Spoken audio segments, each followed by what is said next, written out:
dan telah ditemukan indikasi kuat bahwa perbuatan tindak pidana korupsi terkait pemberian persetujuan ekspor minyak goreng telah membuat masyarakat luas, khususnya masyarakat kecil, menjadi susah karena harus mengantri dan juga langkanya minyak goreng tersebut.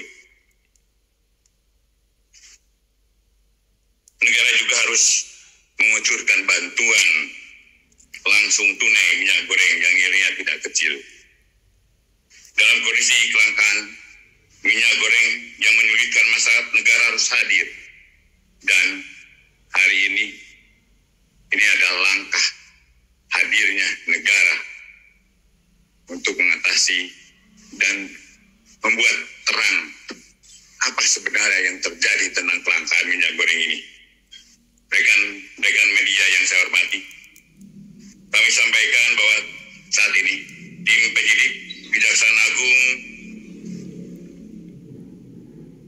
sedang melakukan penyidikan perkara dugaan tindak pidana korupsi dalam pemberian fasilitas ekspor crude palm oil atau CPO dan turunannya pada bulan Januari 2021 sampai Maret 2022. Berdasarkan surat perintah Direktur Penyidikan Jaksa Agung Muda Tindak Pidana Khusus nomor PRIN 17/FD2/04/2020 tertanggal 4 April 2022. Pengungkapan perkara tersebut diawali dengan adanya peristiwa kelangkaan dan kenaikan harga minyak goreng di pasaran pada akhir tahun 2021. Atas peristiwa tersebut, pemerintah melalui Kementerian Keuangan dan atas peristiwa tersebut, pemerintah melalui Kementerian Perdagangan telah mengambil suatu kebijakan penetapan DMO serta DPO bagi perusahaan yang ingin melaksanakan ekspor CPO dalam produk turunannya serta menetapkan harga eceran tertinggi minyak goreng sawit. Namun dalam pelaksanaannya, perusahaan eksportir tidak memenuhi DPO, namun tetap memberikan persetujuan ekspor. Atas perbuatan tersebut diindikasikan dapat menimbulkan kerugian keuangan negara atau perekonomian negara.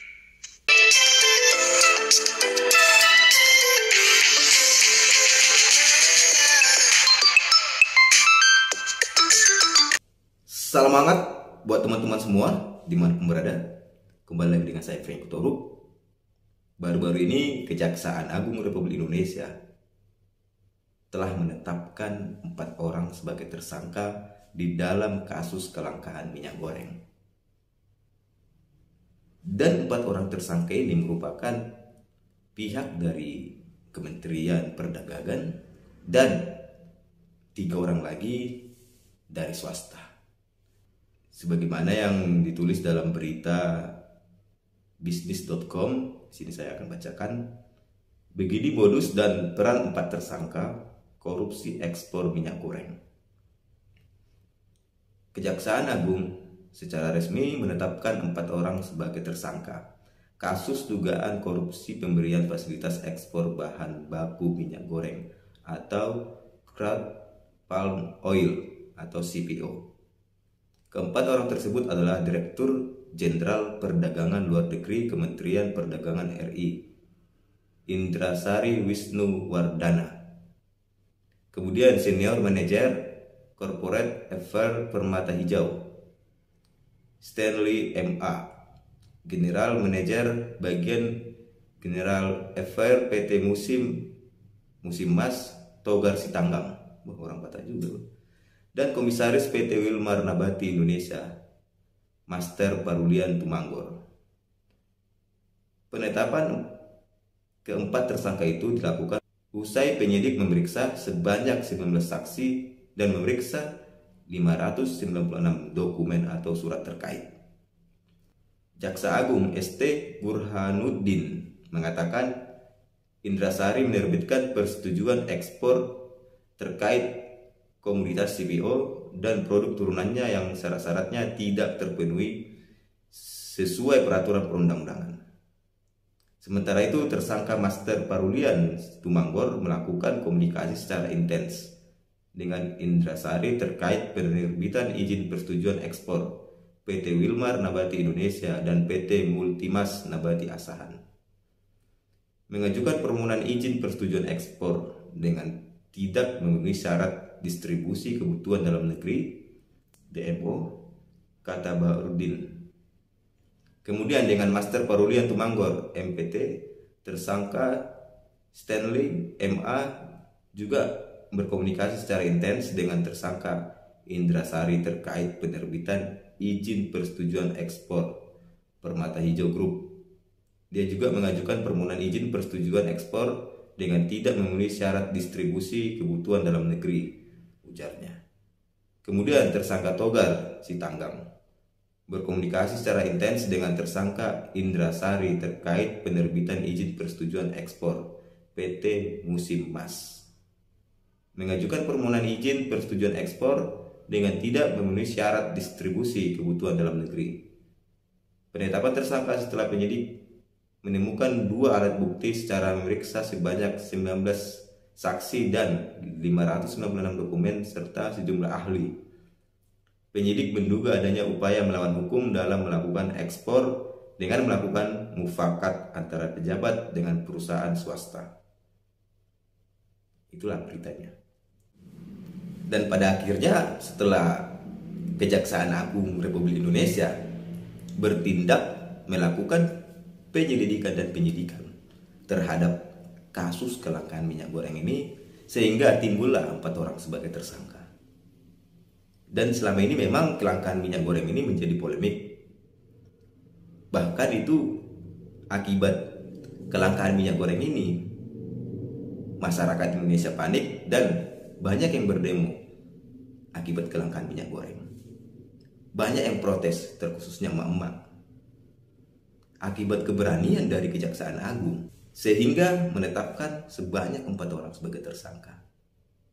Ini harus diberikan apresiasi karena cukup berani Kejaksaan Agung dalam menyelidik ini. Bukan dari lembaga anti rasuah seperti KPK, ya kan?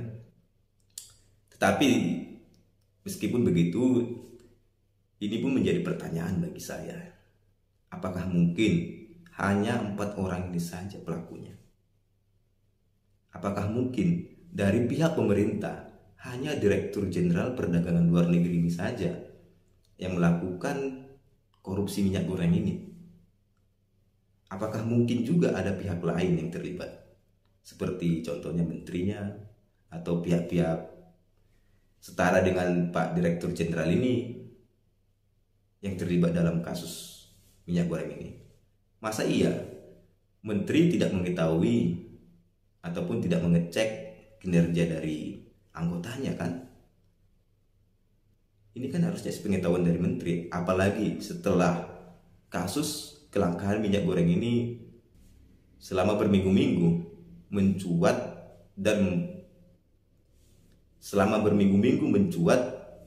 dan banyak protes dari masyarakat. Masa Menteri Perdagangan tidak mengecek kinerja dari anak buahnya? Di mana letak kesalahannya sehingga terjadi kelangkaan?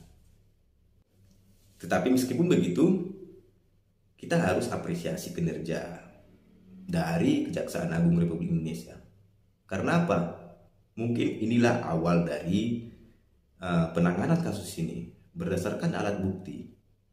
Mungkin 4 orang ini sajalah yang diduga keras melakukan tindak pidana korupsi dalam kasus minyak goreng ini. Karena apa?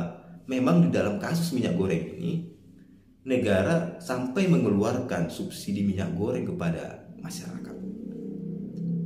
Ini kan menjadi isu nasional sebenarnya. Kasus kelangkaan minyak goreng ini menjadi isu nasional dan Kejaksaan Agung Republik Indonesia berani menangani ini sudah tepat agar tidak menjadi polemik lagi di masyarakat. Bahkan polemik ini pemerintah pun sampai didemo. Inilah kinerja yang baik dari penegak hukum kita. Tetapi di sini saya sangat menyayangkan peran dari lembaga anti rasuah seperti KPK ketika ada kelangkaan minyak goreng, ketika ada polemik tentang minyak goreng, KPK ngapain? Kan itu dia. Yang bertindak Kejaksaan Agung, diambil alih oleh Kejaksaan Agung. KPK di mana? Apakah KPK hanya sibuk mengurus kepala daerah, tangkap tangan kepala daerah? Seharusnya isu nasional seperti kelangkaan minyak goreng ini, disinilah peran penting dari lembaga anti rasuah ataupun lembaga anti korupsi bertindak untuk menangani kasus ini. Ini mungkin lebih baik lagi apabila KPK menangani, kan. Apresiasinya lebih besar lagi dari masyarakat. Tetapi di sini yang menonjol jadi Kejaksaan Agung. Sementara KPK kita tidak tahu ngapain ketika kelangkaan minyak goreng ini ada. Ini yang sangat disayangkan. Sangat saya sayangkan. KPK perannya di mana? Untuk itu memang saya berharap kasus ini diselidiki dengan tepat, dengan baik. Dan saya juga berharap apabila ada orang-orang yang terlibat di dalam kasus ini, harus ditindak lagi. Tidak mungkin hanya 4 orang ini saja yang bermain dan mengakibatkan secara nasional kelangkaan minyak goreng. Ini pasti ada pihak lain. Mungkin saat ini berdasarkan bukti belum cukup untuk menetapkan dia sebagai tersangka, tetapi kita harus dukung juga kinerja dari Kejaksaan Agung agar lebih baik lagi kinerjanya. Sekian, terima kasih.